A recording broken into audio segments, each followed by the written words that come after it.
Vous êtes-vous déjà demandé comment les paroles de Jésus peuvent complètement transformer votre vie? Imaginez avoir accès à une sagesse si puissante qu'elle peut apporter la paix au milieu du chaos, la clarté dans les décisions difficiles et la force pour faire face à n'importe quel défi. Dans cette vidéo, nous explorerons les 30 enseignements les plus précieux de Jésus, des leçons qui ne sont pas seulement des histoires anciennes, mais aussi des clés pratiques pour changer votre façon de vivre. La vraie sagesse n'est pas quelque chose que l'on trouve uniquement dans les livres ou dans l'expérience humaine, ni quelque chose que nous pouvons acquérir sur la base de notre intellect ou de nos efforts personnels. La vraie sagesse, celle qui transforme la vie et nous guide dans toutes les situations, vient de Dieu. Et cette sagesse non seulement nous instruit, mais nous connecte à une compréhension plus profonde de la vie et de notre objectif. Lorsque nous parlons de sagesse divine, nous parlons de quelque chose qui transcende la compréhension humaine, quelque chose qui va au-delà de ce que nous pouvons capturer avec notre logique ou notre raisonnement. C'est une sagesse qui nous guide sur des chemins sûrs, même lorsque nous ne pouvons pas voir ce qui nous attend. Et ce qui est merveilleux, c'est que Dieu veut partager cette sagesse avec nous. Il est toujours prêt à nous donner une direction, de la clarté et de la compréhension, mais nous devons les rechercher avec respect et humilité. Jésus est le plus grand exemple de la façon de vivre cette sagesse divine. Il ne parlait pas seulement d'elle, il vivait complètement soumis à la volonté du Père, même s'il était le Fils de Dieu. Il ne prenait pas de décision de manière indépendante. Il recherchait la direction du Père dans tout ce qu'il faisait. Dans les évangiles, nous voyons que Jésus se retirait souvent pour prier. Il a passé des heures et parfois des nuits entières en communion avec Dieu. Cette pratique de prière nous enseigne quelque chose d'essentiel. La sagesse n'est pas simplement quelque chose que nous acquérons, mais quelque chose que nous recevons lorsque nous nous connectons à Dieu. Cette connexion nécessite un cœur humble, prêt à écouter et à obéir, même lorsque nous ne comprenons pas pleinement le plan. La Bible nous enseigne dans Jacques 1, 5 que si quelqu'un manque de sagesse, il doit la demander à Dieu, qui la donne généreusement à chacun, sans reproche. C'est une promesse puissante. Non seulement Dieu est disposé à nous donner la sagesse, mais il le fait en abondance et sans restriction. Cependant, cette recherche de la sagesse requiert un cœur sincère et une attitude de dépendance. Nous devons reconnaître que nous n'avons pas toutes les réponses et que c'est seulement en Dieu que nous pouvons trouver la véritable direction. Cette reconnaissance est la première étape pour accéder à la sagesse divine. Le livre des Proverbes nous rappelle que la crainte du Seigneur est le commencement de la sagesse. Proverbe 9, 10. Ici, crainte ne signifie pas peur, mais révérence. C'est une attitude de profond respect et de confiance en Dieu, sachant qu'il est souverain et que sa compréhension va bien au-delà de la nôtre. Jésus l'a démontré tout au long de sa vie. Il a dit que les paroles qu'il prononçait n'étaient pas les siennes, mais celles du Père qui l'avait envoyé. Il était constamment aligné sur la volonté divine, montrant que la vraie sagesse ne réside pas seulement dans ce que nous savons, mais dans le fait de permettre à Dieu de guider nos pensées, nos décisions et nos actions. La sagesse de Dieu semble souvent contredire la logique humaine. Ses instructions peuvent sembler illogiques ou même provocantes, mais elles sont parfaites parce qu'elles viennent d'un Dieu qui voit l'ensemble du tableau, alors que nous ne voyons qu'une petite partie de la réalité. La recherche de la sagesse de Dieu est un processus continu. Jésus nous a enseigné cela lorsqu'il a dit « Demandez et on vous donnera, cherchez et vous trouverez, frappez et on vous ouvrira ». Matthieu 7, 7. Ces paroles nous rappellent que nous ne devons pas renoncer à rechercher la direction divine. La sagesse n'est pas quelque chose que nous recevons une fois pour toutes, mais quelque chose que Dieu nous donne constamment lorsque nous recherchons sa présence et sa direction. Cette recherche doit être faite avec persévérance et confiance, car Dieu ne nous abandonne jamais et répond toujours à nos prières lorsque nous le recherchons sincèrement. Par conséquent, vivre dans la sagesse qui vient de Dieu signifie reconnaître que nous ne sommes pas seuls sur ce chemin. Dieu est à nos côtés, prêt à nous guider à chaque étape. Cela commence par la prière. La prière n'est pas seulement un moment pour demander des choses, mais une opportunité de se connecter avec Dieu, d'entendre sa voix et de lui permettre de diriger nos vies. C'est un dialogue avec le Créateur où nous ouvrons notre cœur et en même temps, apprenons à nous reposer dans sa volonté. De plus, la parole de Dieu est une source inépuisable de sagesse. En méditant sur les Écritures, nous trouvons des principes qui nous aident à prendre des décisions alignées sur les desseins divins. Et surtout, il faut faire confiance. Même lorsque nous ne comprenons pas ce qui se passe, nous pouvons être assurés que Dieu est aux commandes et que sa sagesse est parfaite. Lorsque nous vivons de cette façon, nous expérimentons une paix qui dépasse toute compréhension humaine. Cette paix nous donne la certitude que nous sommes sur la bonne voie, même dans les moments de difficulté ou d'incertitude. La sagesse qui vient de Dieu n'est pas seulement une connaissance, mais une transformation. Il façonne nos pensées, nos choix et notre caractère, nous permettant de vivre une vie pleine de sens et de sens. Dieu veut partager cette sagesse avec vous. Il attend juste que vous le demandiez, avec un cœur humble et ouvert. Et lorsque vous le ferez, vous verrez comment la sagesse divine peut éclairer tous les aspects de votre vie, vous guidant sur des chemins sûrs et vous transformant de l'intérieur. Le silence et la solitude sont des pratiques spirituelles qui, lorsqu'elles sont comprises et appliquées, peuvent transformer profondément notre relation avec Dieu et avec nous-mêmes.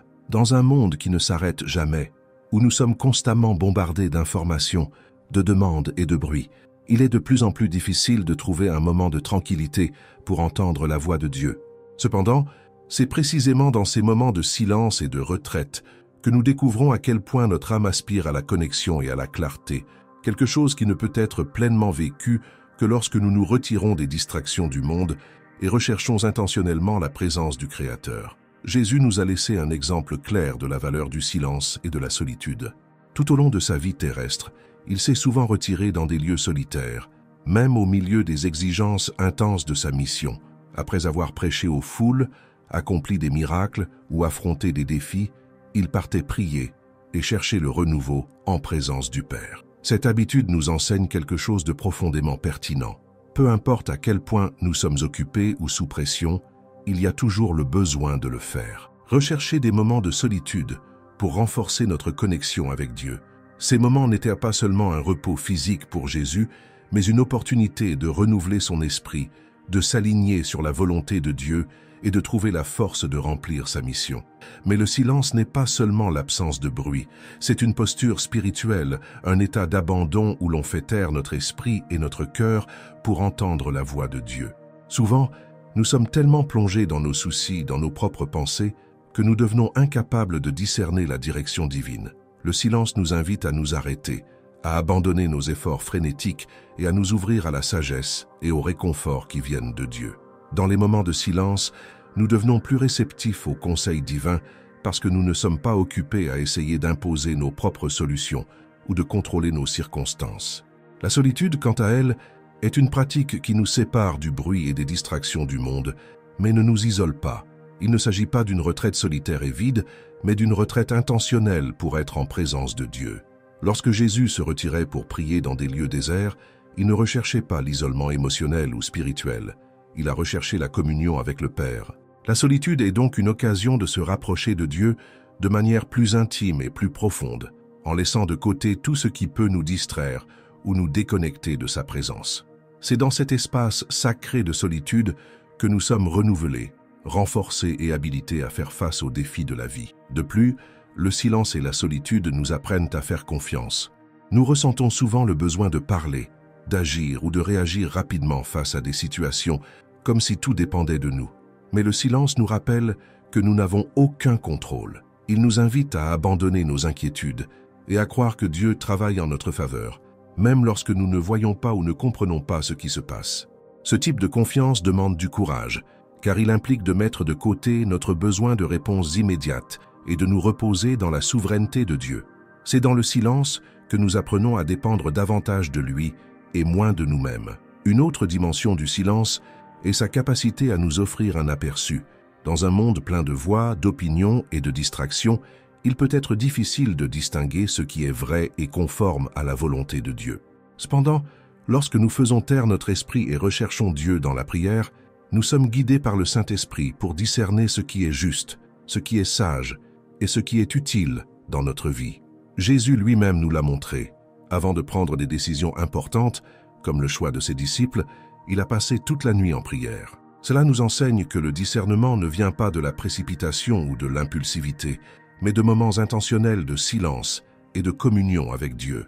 De plus, le silence et la solitude nous connectent non seulement à Dieu, mais nous aident également à nous comprendre nous-mêmes. Nous évitons souvent le silence car il nous oblige à affronter nos propres pensées, peurs et anxiétés.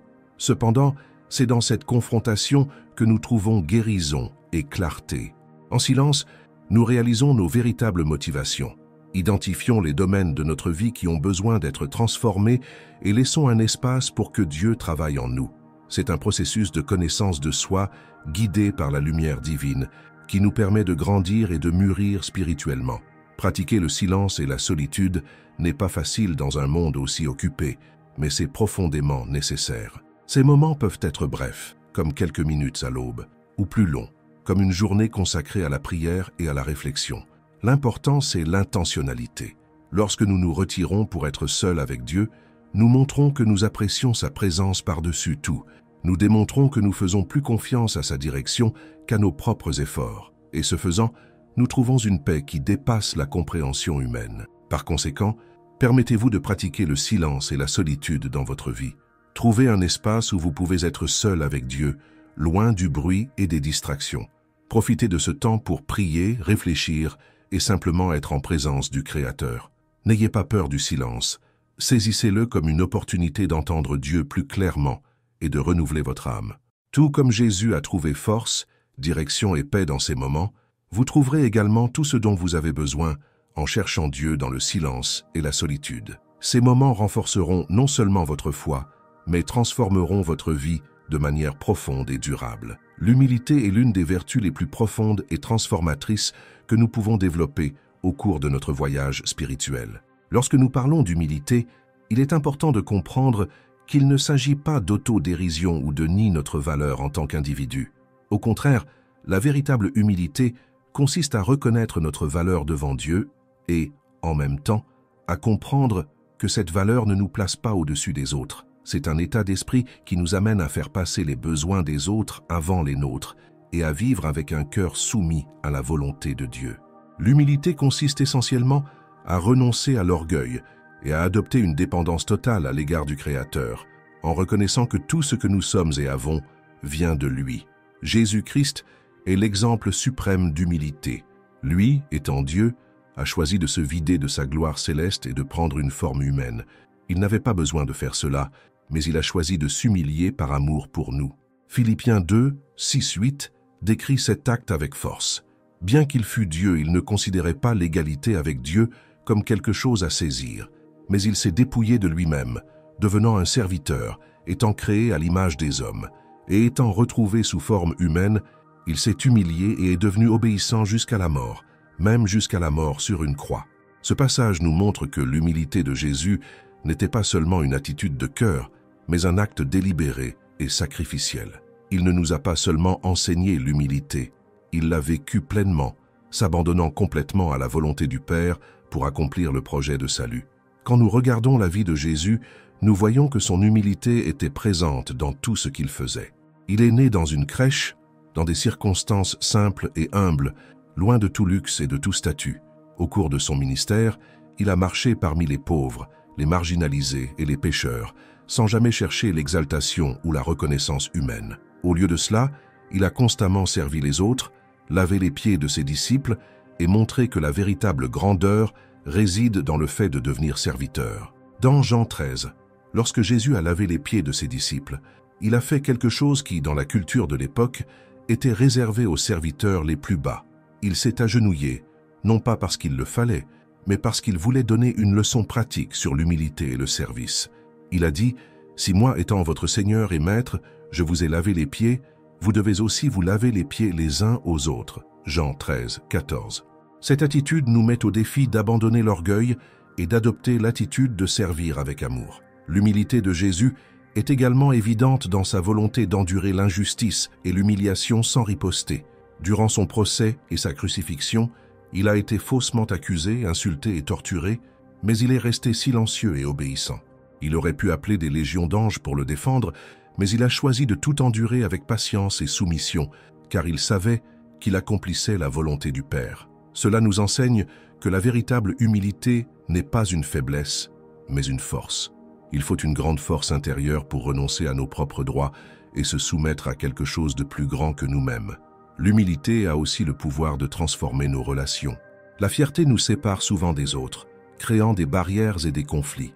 Il nous fait penser que nous avons raison, que nous sommes meilleurs ou que nous n'avons pas besoin des autres. L'humilité, en revanche, nous aide à construire des ponts plutôt que des murs. Cela nous permet de demander pardon lorsque nous commettons des erreurs, de pardonner lorsque nous sommes offensés et de faire passer les besoins des autres avant les nôtres.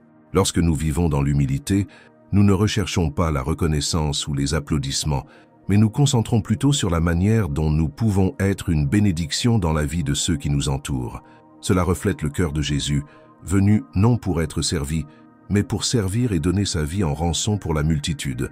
Marc 10, 45. De plus, l'humilité nous apprend à dépendre de Dieu dans tous les domaines de notre vie.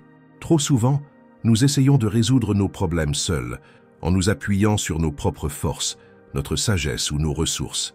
Mais l'humilité nous rappelle que nous sommes limités et que nous avons besoin de Dieu en tout. Lorsque nous reconnaissons notre dépendance à son égard, nous faisons de la place à sa grâce et à sa puissance pour agir dans nos vies. La Bible nous dit que Dieu résiste aux orgueilleux, mais il fait grâce aux humbles. Jacques 4, 6. Cela signifie que lorsque nous vivons humblement, nous sommes dans une position où Dieu peut nous bénir et nous utiliser d'une manière que nous ne pourrions jamais imaginer. Cependant, vivre avec humilité ne se fait pas automatiquement. C'est un choix quotidien de renoncer à nous-mêmes, de prendre notre croix et de suivre l'exemple de Jésus. Cela peut être difficile car la fierté tente souvent de s'infiltrer dans nos cœurs. Nous voulons être reconnus, nous voulons avoir raison, nous voulons être considérés comme importants.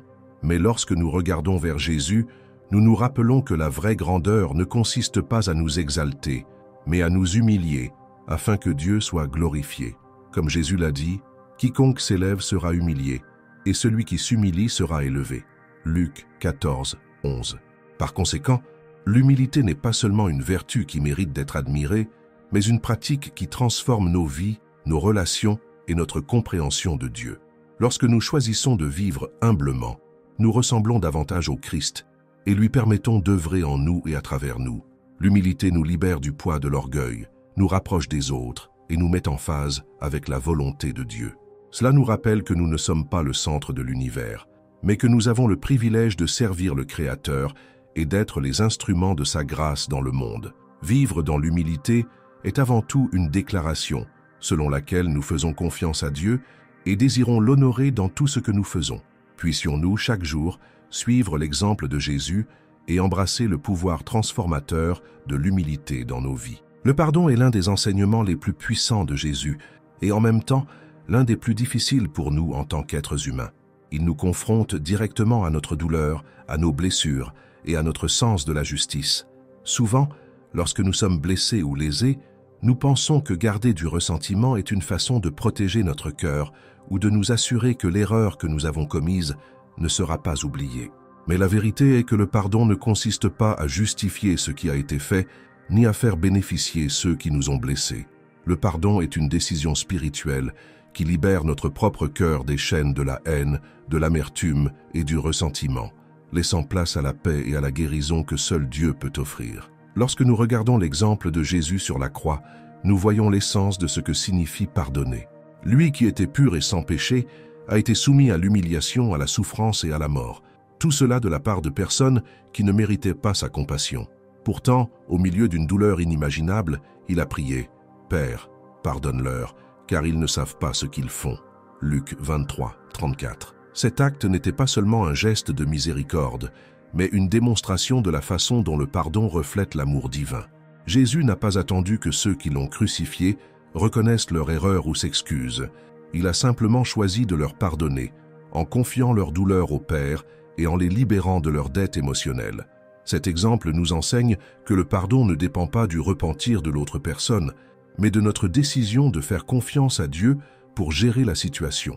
Cependant, pardonner ne signifie pas oublier ce qui s'est passé ou prétendre que nous n'avons pas été blessés. Dieu nous a créés avec des souvenirs et ils font partie de qui nous sommes. Mais le pardon transforme notre façon de nous souvenir. Au lieu de revivre la douleur et de lui permettre de nous consumer, le pardon nous aide à voir la situation sous un angle nouveau, comme une opportunité de croissance et un témoignage de la grâce de Dieu dans nos vies. Il est important de comprendre que le pardon n'invalide pas la douleur que nous ressentons, ni ne justifie le comportement de ceux qui nous ont blessés. Cela nous libère simplement de la nécessité de porter ce poids avec nous.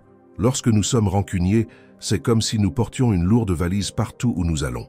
Cette valise nous fatigue, nous épuise et nous empêche d'avancer pleinement dans la vie. Le pardon est l'acte de lâcher cette valise, de lâcher le poids que nous n'avons plus besoin de porter. C'est un acte de libération, non seulement pour ceux à qui nous pardonnons, mais surtout pour nous-mêmes. Nous pensons souvent que le pardon profite à l'autre, mais la vérité est que c'est un cadeau que nous nous faisons. Cela nous permet d'expérimenter la liberté d'un cœur léger et la paix qui vient de Dieu. Le pardon nécessite également de la confiance. Lorsque nous choisissons de pardonner, nous remettons la responsabilité de la justice à Dieu. Nous disons « Seigneur, j'espère que tu es juste et que tu géreras cette situation mieux que moi. » Ce n'est pas facile, surtout quand on sent que l'autre personne ne mérite pas le pardon ou que l'erreur commise était trop grosse. Mais la Bible nous le rappelle, « À moi la vengeance, je la rendrai, dit le Seigneur. » Romains 12, 19. Lorsque nous pardonnons, nous plaçons notre confiance en Dieu, reconnaissant qu'il est celui qui peut apporter la justice et restaurer ce qui a été brisé. Jésus nous enseigne également que le pardon est le reflet direct de notre relation avec Dieu. Dans Matthieu 6, 14, 15, il dit « Car si vous vous pardonnez mutuellement vos offenses, votre Père céleste vous pardonnera aussi. Mais si vous ne vous pardonnez pas mutuellement, votre Père céleste ne vous pardonnera pas vos offenses. » Cela peut sembler un fardeau ou une obligation, mais en réalité c'est une invitation à la liberté. Dieu comprend que pour vivre pleinement, nous devons libérer le pardon. Lorsque nous ressentons des blessures, nous fermons notre cœur non seulement aux autres, mais aussi à Dieu. Le pardon est le canal par lequel l'amour, la grâce et la paix de Dieu affluent dans nos vies. Toutefois, pardonner ne signifie pas que la douleur disparaît instantanément. Le pardon est souvent un processus, surtout lorsque la blessure est profonde. Vous devrez peut-être pardonner plusieurs fois à la même personne, à mesure que les sentiments blessés reviennent. Jésus a reconnu cette réalité lorsque Pierre lui a demandé à quelle fréquence il devait pardonner. Jésus répondit « Non pas 7 fois, mais 70 fois 7. » Matthieu 18, 22. Cela ne veut pas dire que nous devons compter exactement 490 fois, mais que le pardon doit être une pratique constante dans nos vies. Chaque fois que le ressentiment tente de revenir, nous avons la possibilité de choisir de pardonner à nouveau, confiant que Dieu œuvre dans notre cœur. Le pardon nous aide également à ressembler davantage à Jésus. Lorsque nous pardonnons, nous reflétons le caractère de Dieu, qui est plein de miséricorde et de compassion. Nous montrons au monde qu'il existe une voie différente, une voie d'amour et de grâce. Cela ne veut pas dire que nous sommes faibles. En fait, pardonner requiert une force intérieure qui ne peut venir que de Dieu. Il faut du courage pour abandonner la souffrance, abandonner le désir de vengeance et faire confiance à Dieu pour gérer ce qui échappe à notre contrôle. Si vous avez du mal à pardonner à quelqu'un, n'oubliez pas que vous n'êtes pas obligé de le faire seul. Dieu est avec vous, prêt à vous donner la force et la grâce dont vous avez besoin pour libérer le pardon. Priez pour cela. Parlez à Dieu de votre douleur, de vos blessures et de vos difficultés à pardonner. Demandez-lui de guérir votre cœur et de vous montrer comment pardonner sincèrement. N'oubliez pas que le pardon n'est pas quelque chose que vous faites pour les autres, mais pour vous-même. C'est un acte d'obéissance à Dieu et un don que vous vous faites. Lorsque vous choisissez de pardonner, vous vous ouvrez à la paix qui dépasse toute compréhension, la paix qui vient de Dieu. Vous lui permettez de guérir vos blessures, de restaurer votre joie et de vous libérer du poids que vous portez. Le pardon est la clé de la liberté, et cette liberté est ce que Dieu veut pour vous. Il veut que vous viviez pleinement, libérés des chaînes du passé, et que vous expérimentiez la plénitude de son amour et de sa grâce. Choisissez de pardonner, non pas parce que c'est facile, mais parce que c'est libérateur. Et sachez que lorsque vous pardonnez, vous reflétez le cœur de Dieu et lui permettez de transformer votre vie d'une manière que vous n'auriez jamais imaginée. La foi qui surmonte les circonstances est l'une des plus grandes expressions de confiance en Dieu que nous puissions développer. Il ne s'agit pas d'une foi fragile qui dépend de résultats visibles ou de conditions favorables, mais d'une confiance inébranlable qui reste ferme même face aux défis les plus difficiles de la vie. Cette foi est comme une ancre qui nous protège au milieu des tempêtes, un phare qui nous guide lorsque tout autour de nous semble incertain. Jésus nous a montré par ses paroles et ses actes que cette foi est accessible à tous, quelle que soit la taille de nos forces ou l'intensité des luttes auxquelles nous sommes confrontés.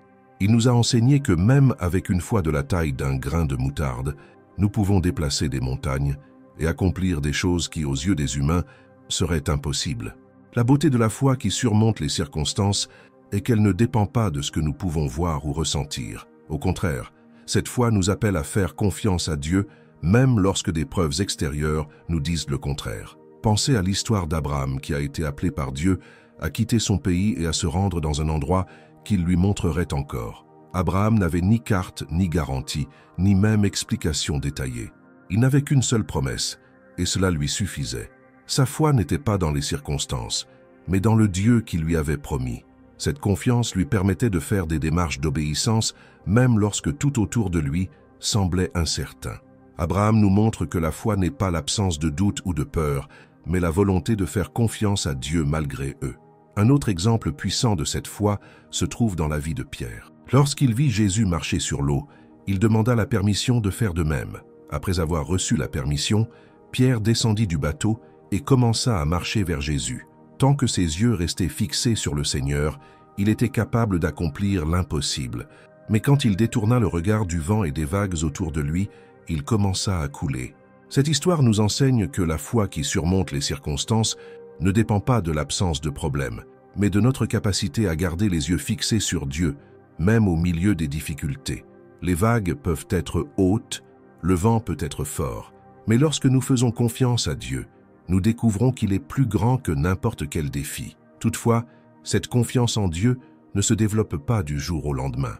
C'est un processus qui nécessite l'abandon, la pratique et la communion avec le Créateur. La foi qui surmonte les circonstances grandit à mesure que nous approfondissons notre relation avec Dieu et apprenons à faire confiance à sa fidélité.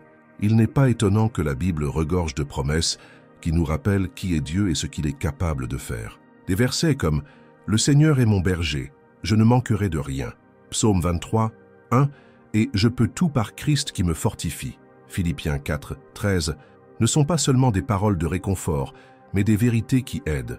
Nous construisons une foi solide au milieu des incertitudes de la vie. L'un des aspects les plus difficiles de cette foi est de faire confiance à Dieu, même lorsque nous ne voyons pas de résultats immédiats. Parfois, nous prions pour quelque chose et il semble que Dieu se tait. D'autres fois, les circonstances semblent empirer avant de s'améliorer. Dans ces moments-là, il est facile de douter, de remettre en question et même de penser à abandonner. Mais la foi qui surmonte les circonstances nous rappelle que Dieu est toujours à l'œuvre. Même si nous ne nous en rendons pas compte, il voit ce que nous ne voyons pas, comprend ce que nous ne comprenons pas et agit toujours pour notre bien. Comme nous le dit Romains 8, 28, nous savons qu'en toute chose, Dieu œuvre pour le bien de ceux qui l'aiment, qui ont été appelés selon son dessein. Cette promesse nous donne la certitude que, même dans les situations les plus difficiles, Dieu est aux commandes. La foi qui surmonte les circonstances nous donne aussi de l'espoir. Elle nous rappelle que les luttes auxquelles nous sommes confrontés aujourd'hui n'ont pas le dernier mot. Dieu a le pouvoir de transformer même les situations les plus sombres en quelque chose de beau. Il peut apporter la guérison là où il y a de la douleur, la restauration là où il y a une perte, et la joie là où il y a de la tristesse. Cette espérance ne repose pas sur nos capacités ou les circonstances qui nous entourent, mais sur la fidélité de Dieu. Lorsque nous lui faisons confiance, nous savons qu'il ne nous abandonnera jamais, ni ne nous quittera. Il est notre refuge, notre force et notre aide actuelle dans les moments difficiles.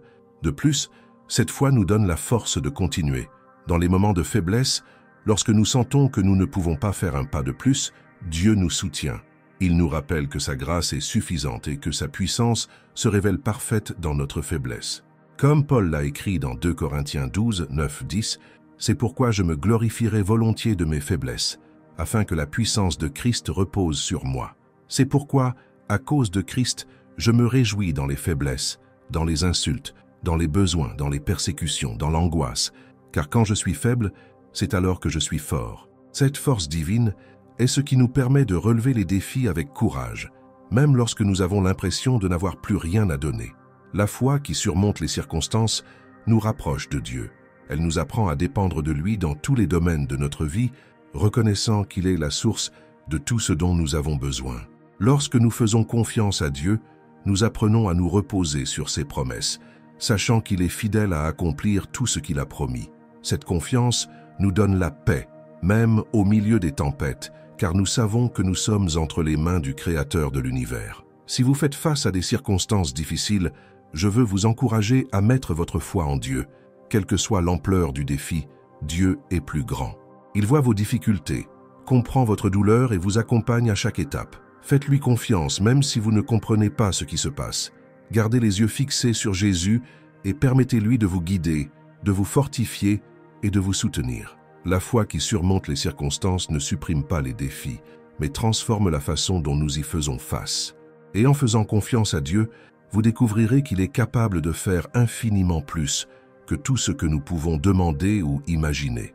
Aimer ses ennemis est l'un des plus grands défis présentés par Jésus dans ses enseignements. Cette instruction, qui semble si contraire à notre nature humaine, est l'une des marques les plus profondes du vrai christianisme et reflète le caractère même de Dieu. Lorsque nous pensons à l'amour, nous l'associons souvent à des sentiments d'affection et de sympathie pour ceux qui nous traitent bien, qui nous respectent et nous valorisent. Mais Jésus nous a appelés à quelque chose de bien plus grand, quelque chose qui transcende la logique et les normes humaines. Aimer ceux qui nous blessent, nous trahissent ou même nous haïssent.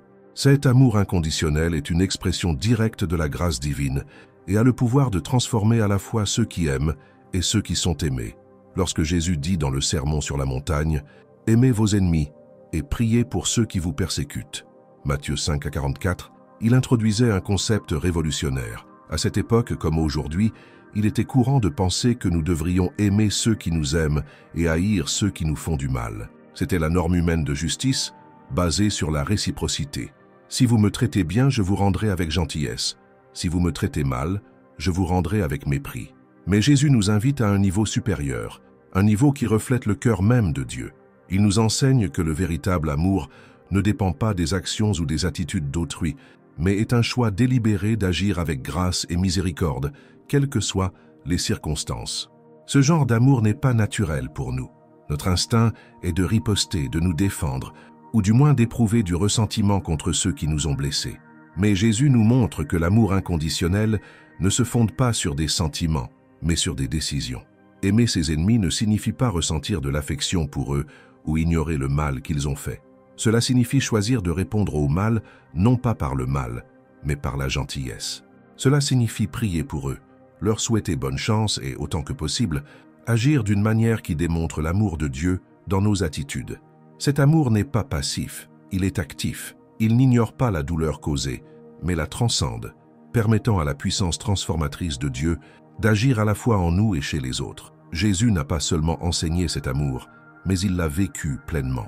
Alors qu'il était crucifié, subissant l'une des formes de châtiment les plus cruelles, il a regardé ceux qui l'insultaient, qui avaient crié « Crucifiez-le » et qui avaient cloué ses mains et ses pieds sur la croix et avaient prié « Père, pardonne-leur, car ils ne savent pas ce qu'ils font. » Luc 23, 34. Cette prière n'était pas un geste symbolique, c'était la plus pure manifestation de l'amour inconditionnel. Jésus n'a pas attendu que ces hommes demandent pardon ou se repentent. Il les a aimés au plus haut de leur cruauté, intercédant pour eux auprès du Père. Cet exemple nous enseigne que l'amour inconditionnel n'attend pas les changements chez les autres. Cela commence avec nous, comme une décision visant à refléter le caractère de Dieu. Aimer ses ennemis est un acte de libération. Lorsque nous ressentons des blessures ou des ressentiments, nous devenons prisonniers de notre propre douleur. La haine consomme notre énergie, nous vole notre paix et nous empêche de jouir de la joie que Dieu désire pour nous. Mais lorsque nous choisissons d'aimer, nous brisons ces chaînes. L'amour nous libère du poids du ressentiment et nous permet de vivre le cœur léger, en harmonie avec la paix de Dieu. Il nous enseigne que nous n'avons pas besoin d'être contrôlés par ce que font ou disent les autres, mais que nous pouvons vivre selon les valeurs du royaume de Dieu, qui est basé sur l'amour. Cet amour a aussi le pouvoir de transformer les relations et les cœurs. Souvent, la haine et l'hostilité d'une personne sont alimentées par sa propre douleur ou son insécurité. Lorsque nous répondons à la haine par l'amour, nous désarmons le cycle de l'animosité. Cela ne signifie pas que l'autre personne changera immédiatement, mais cela crée une opportunité pour que l'amour de Dieu touche votre vie. Même lorsque nous ne constatons pas de changement extérieur, l'amour laisse toujours une marque. Il reflète la lumière du Christ au milieu des ténèbres et plante des graines qui peuvent germer au bon moment. Aimer nos ennemis est aussi le reflet de notre foi en Dieu. Lorsque nous choisissons de répondre par l'amour plutôt que par la haine, nous avons confiance que Dieu est juste et qu'il prendra soin de toutes choses. Nous n'ignorons pas les injustices, mais nous les remettons entre les mains d'un Dieu qui sait exactement comment y remédier. Comme nous le rappelle Romains 12, 19, « La vengeance m'appartient, je la rendrai, dit le Seigneur. » L'amour inconditionnel nous permet de libérer le contrôle et de croire que Dieu agit, même lorsque nous ne pouvons pas le voir. Pratiquer cet amour nécessite de dépendre du Saint-Esprit. Ce n'est pas quelque chose que nous pouvons faire par nos propres forces. Nous avons besoin de l'aide de Dieu pour surmonter nos sentiments blessés et permettre à son amour de couler à travers nous. Cette pratique commence par la prière. Lorsque nous prions pour nos ennemis, quelque chose commence à changer dans notre cœur. La prière nous aide à voir les autres comme Dieu les voit. Une personne qui, comme nous, a besoin de grâce et de rédemption. Pendant que nous prions, Dieu nous donne le pouvoir d'aimer, non pas par nos propres forces, mais avec l'amour qui vient de lui. Cet amour n'est pas seulement un commandement, c'est un témoignage. Lorsque nous aimons nos ennemis, nous montrons au monde qu'il existe une voie différente, une voie qui reflète le cœur de Dieu. Nous vivons dans une société qui valorise la vengeance et les représailles, mais l'amour inconditionnel remet en question ces valeurs. Il démontre que l'amour de Dieu est plus fort que la haine et que la grâce est plus puissante que n'importe quelle offense.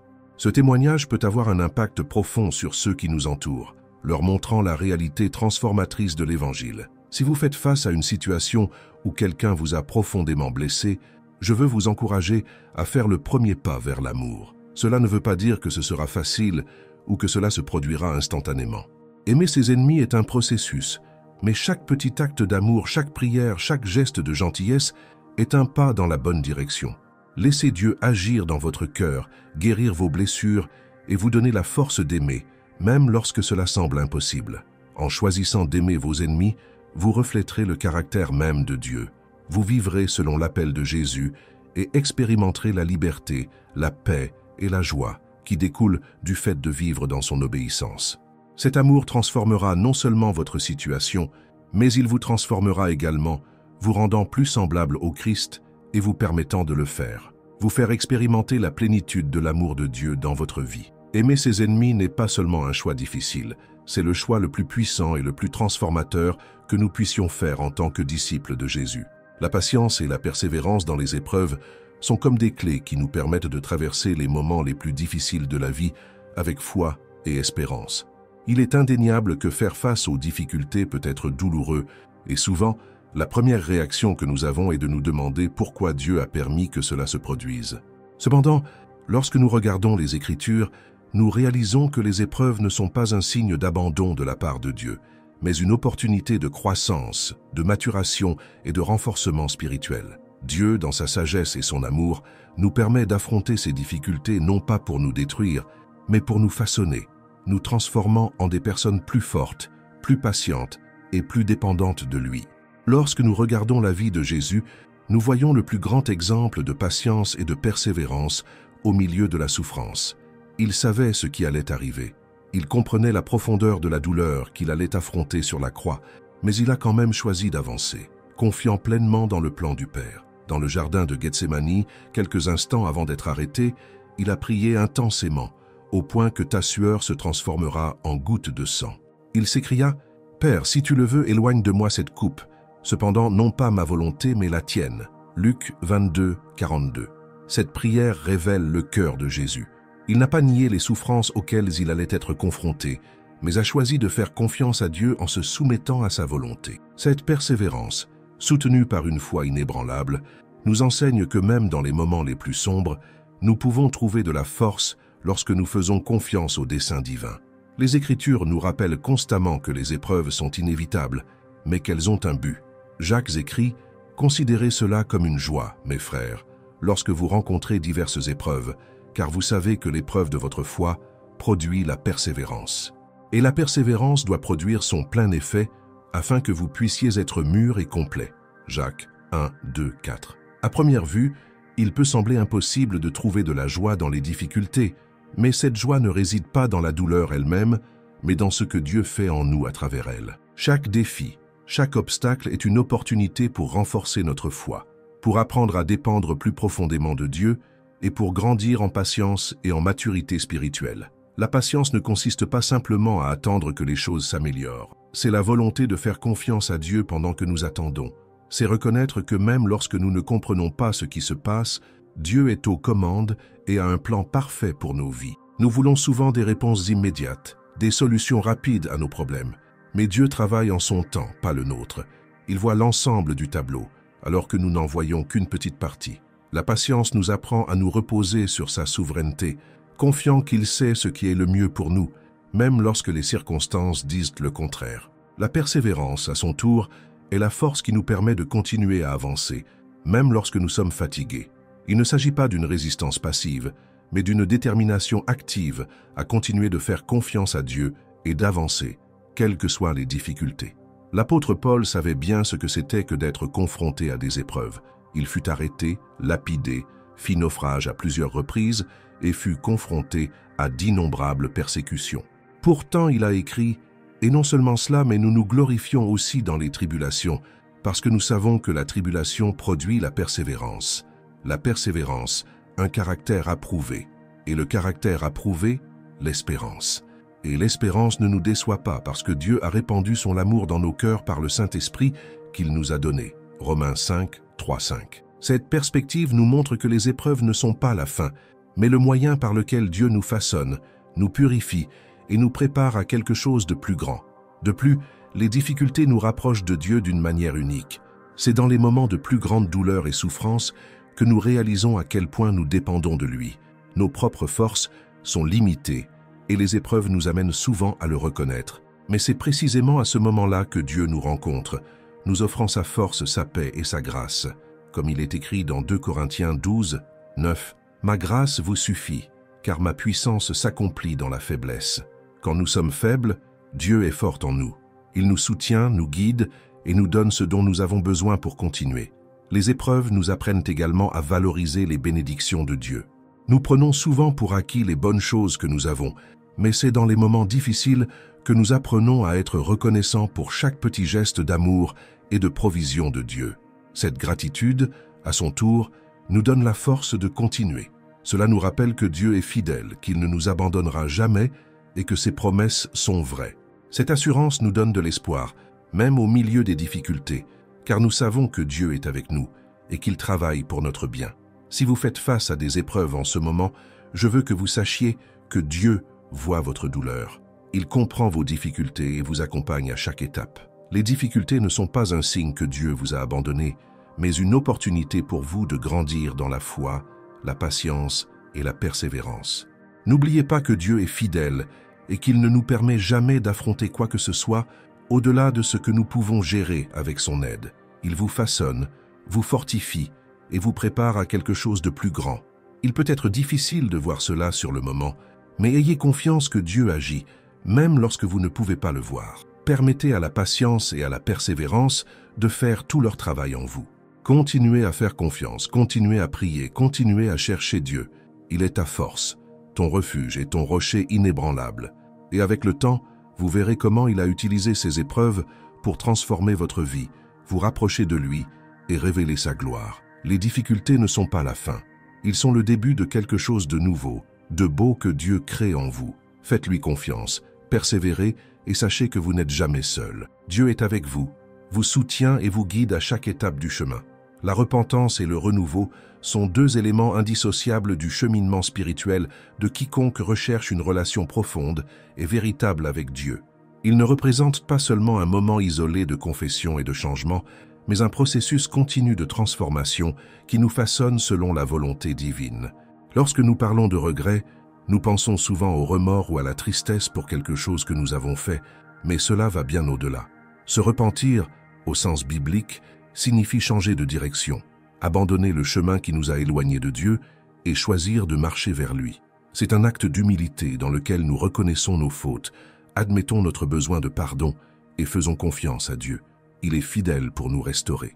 Ce processus, bien que stimulant, ouvre les portes d'un véritable renouveau, une transformation intérieure qui nous permet de vivre selon les desseins de Dieu, libérés du poids de la culpabilité et remplis de sa grâce.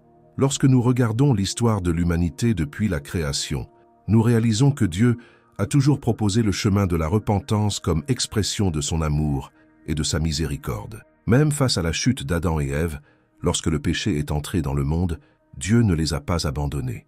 Il a promis la rédemption, montrant que son désir n'était pas de condamner mais de restaurer. Ce schéma se répète tout au long de la Bible.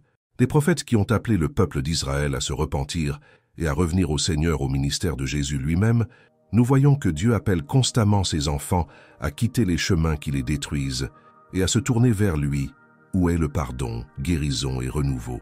Toutefois, le repentir n'est pas quelque chose que nous pouvons faire seuls, c'est le Saint-Esprit qui nous convainc de péché et nous guide vers la repentance. Lorsque nous ressentons ce malaise dans notre cœur, cette conscience que nous sommes en dehors des plans de Dieu, c'est l'Esprit qui nous rappelle. Et ce sentiment, bien qu'inconfortable, est un cadeau, car il nous rappelle que Dieu s'intéresse à nous, qu'il veut nous restaurer et nous rapprocher de lui. Peu importe ce que nous avons fait ou le chemin parcouru, Dieu ne nous rejette jamais lorsque nous nous tournons vers lui avec un cœur sincère. Sa promesse est claire. Si nous confessons nos péchés, il est fidèle et juste pour nous les pardonner et pour nous purifier de toute iniquité. 1 Jean 1, 9. Cette confession n'est pas seulement une reconnaissance verbale de nos erreurs, mais un acte d'abandon. Lorsque nous nous repentons, nous disons à Dieu « Je ne veux plus suivre ce chemin. Je choisis ta volonté. J'ai confiance en ta grâce. » C'est un moment d'abandon total, dans lequel nous abandonnons notre orgueil, nos justifications, et nous tenons devant Dieu le cœur brisé. Et c'est justement à ce moment que commence le renouveau. Dieu ne se contente pas de pardonner, cela se transforme. Il ne nous laisse pas tels que nous sommes, mais nous donne un nouveau cœur, un nouvel esprit, une nouvelle perspective.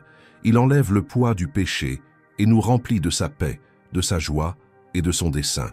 Le renouveau qui vient du repentir est complet.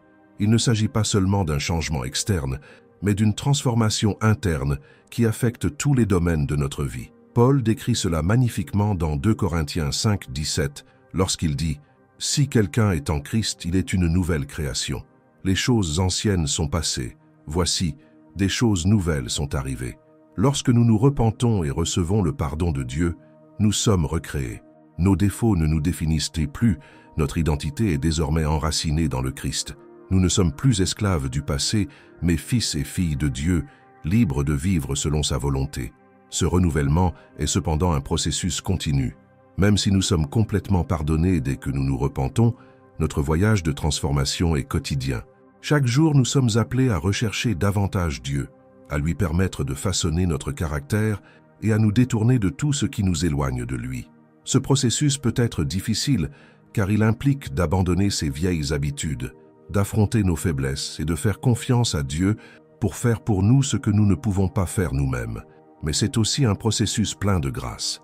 Dieu n'exige pas la perfection, il demande juste un cœur bien disposé. Et à mesure que nous nous abandonnons à lui, nous découvrons que sa force est suffisante, que sa grâce nous soutient et que sa fidélité nous accompagne à chaque étape du chemin. Le chemin de la repentance et du renouveau n'est pas sans défi, mais il est marqué par une joie profonde. Il n'y a rien de plus libérateur que de savoir que nous sommes pardonnés, que nos péchés ne nous définissent pas et que nous avons un avenir plein d'espoir en Dieu.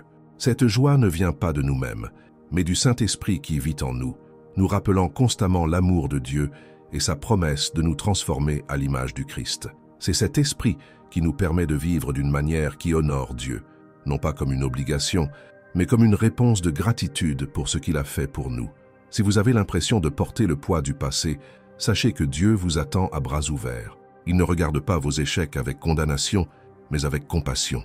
Il veut que vous vous tourniez vers lui, que vous confessiez vos fautes et que vous lui permettiez d'agir dans votre vie. La repentance n'est pas un fardeau, c'est un cadeau.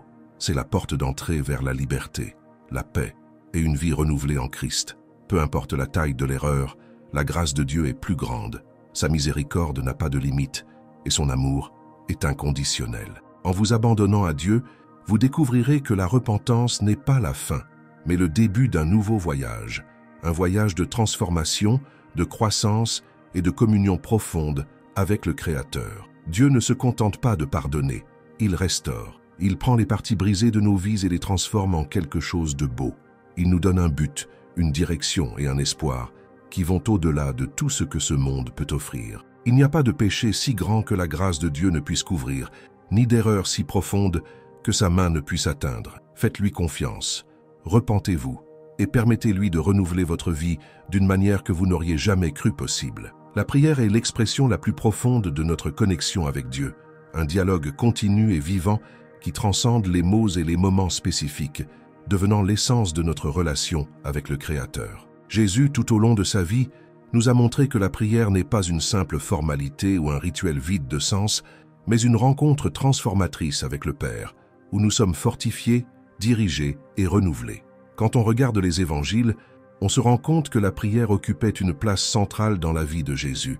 Il priait à tout moment avant de prendre des décisions importantes, dans les moments de joie et surtout dans les moments de souffrance. À chacune de ces occasions, Jésus nous a laissé un modèle clair sur la façon dont la prière ne devrait pas être seulement un acte, mais une condition permanente de notre cœur. Imaginez le moment où Jésus, sachant à quoi il serait confronté sur la croix, se retira dans le jardin de Gethsémani pour prier. Là, il a exprimé son angoisse et son humanité lorsqu'il a dit « Père, si tu le veux, éloigne de moi cette coupe, mais que ce ne soit pas ma volonté, mais la tienne. » Luc 22, 42. Ces paroles révèlent la profondeur de la communion de Jésus avec le Père. Il a non seulement présenté ses douleurs et ses craintes, mais il a également soumis sa volonté à celle de Dieu. C'est le pouvoir de la prière.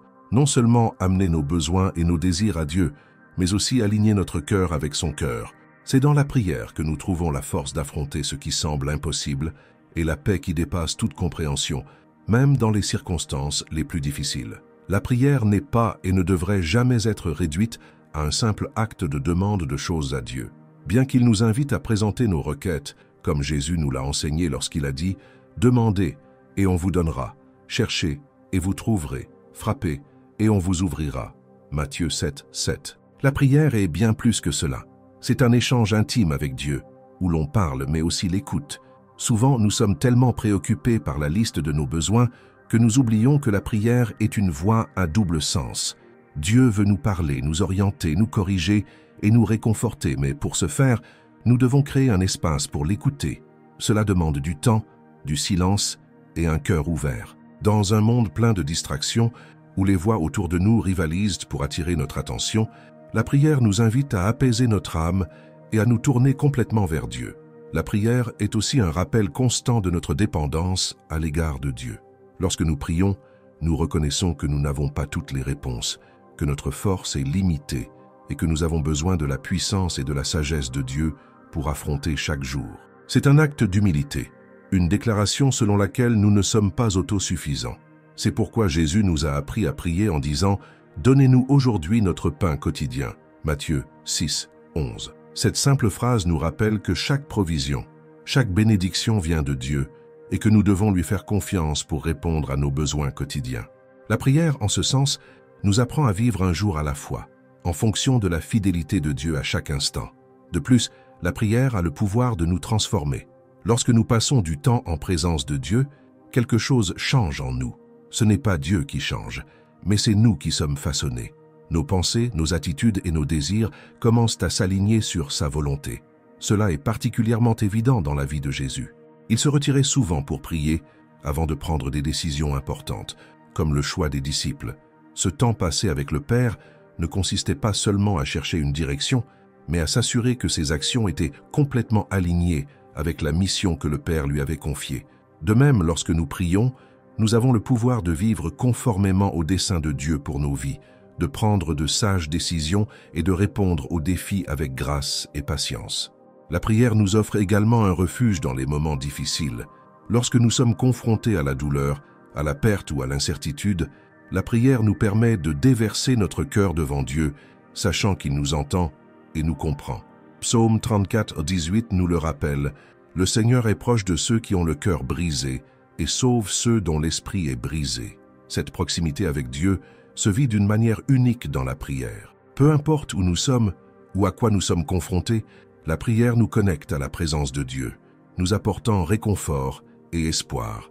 Cela nous rappelle que nous ne sommes jamais seuls, car Dieu est avec nous à chaque étape, prêt à nous soutenir. Cependant, l'un des plus grands bienfaits de la prière est peut-être l'intimité qu'elle crée avec Dieu.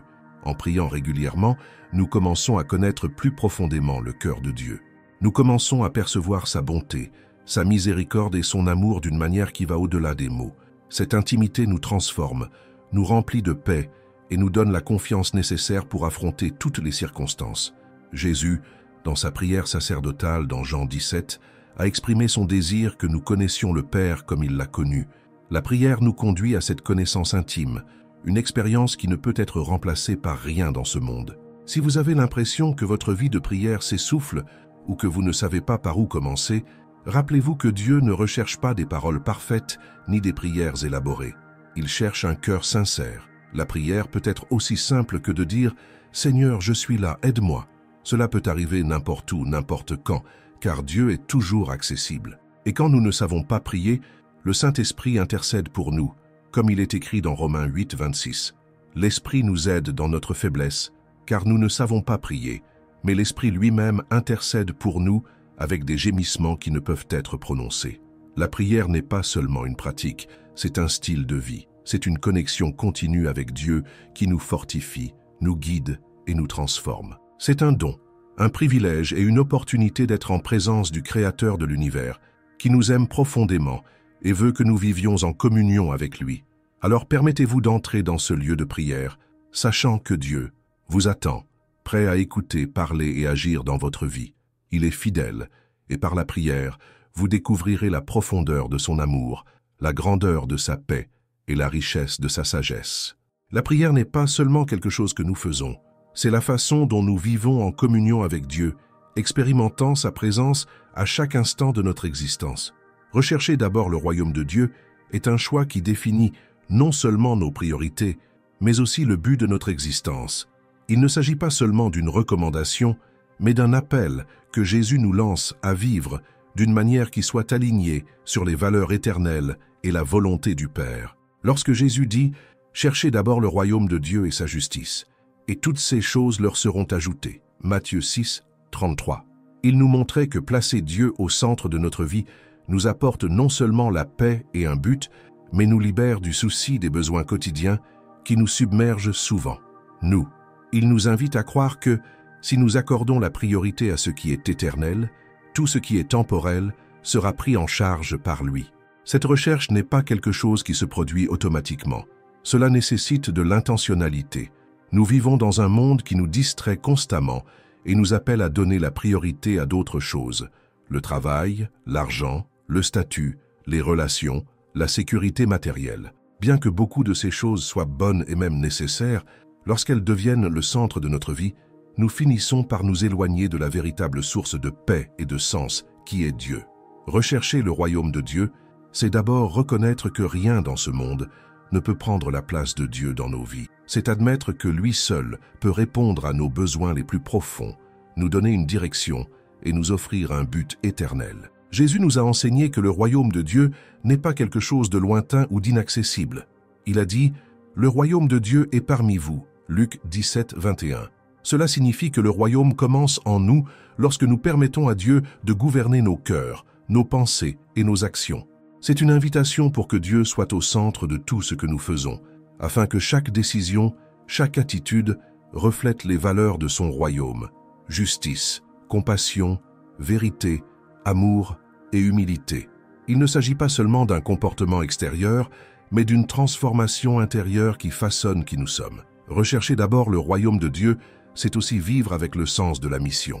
Dieu ne nous a pas simplement appelés à recevoir ses bénédictions, mais à être des instruments de son amour et de sa justice dans le monde. Lorsque nous accordons la priorité au royaume, nous comprenons que notre vie ne concerne pas seulement nous-mêmes, mais aussi le service de Dieu et des autres.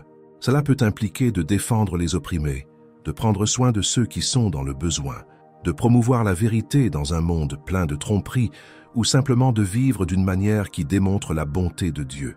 Chaque petit acte d'amour et de justice que nous accomplissons devient une expression du royaume de Dieu en action.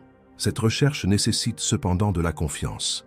Nous pouvons souvent avoir peur de donner la priorité au royaume de Dieu, car cela pourrait signifier abandonner quelque chose que nous valorisons ou faire face à l'incertitude.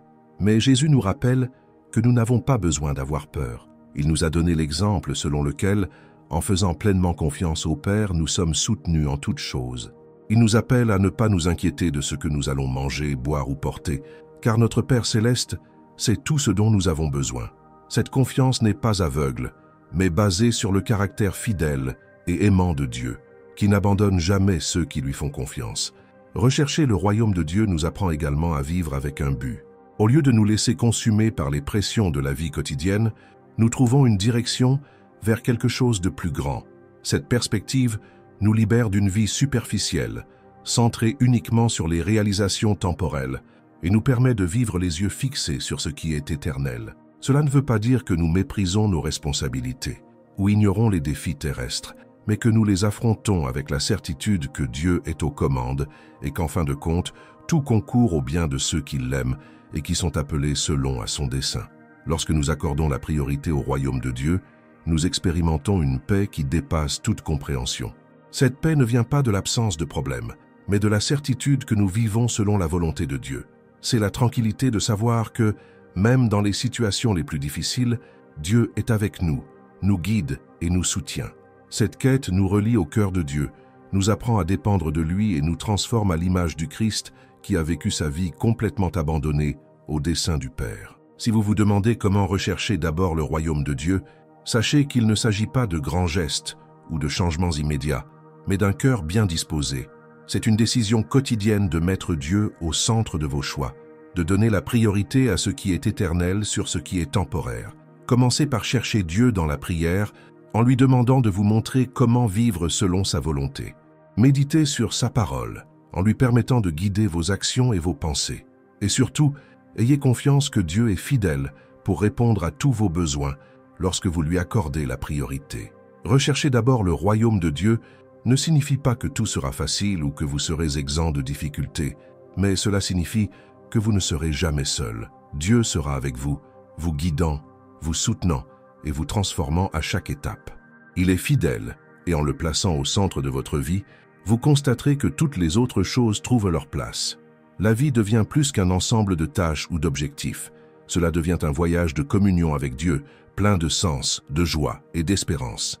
Faites-lui confiance, recherchez son royaume, et vous verrez comment il peut transformer votre vie d'une manière que vous n'auriez jamais imaginée. Nous concluons ainsi ce voyage sur l'importance de rechercher d'abord le royaume de Dieu. J'espère que ces réflexions ont touché votre cœur et vous ont inspiré à vivre davantage en accord avec les valeurs éternelles de notre Père Céleste. Maintenant, j'aimerais avoir votre avis. Qu'est-ce qui a le plus retenu votre attention sur ce sujet? Comment avez-vous essayé de faire de Dieu une priorité dans votre vie? Partagez vos idées, expériences ou même vos questions ici dans les commentaires. Je vais vous lire et interagir avec vous.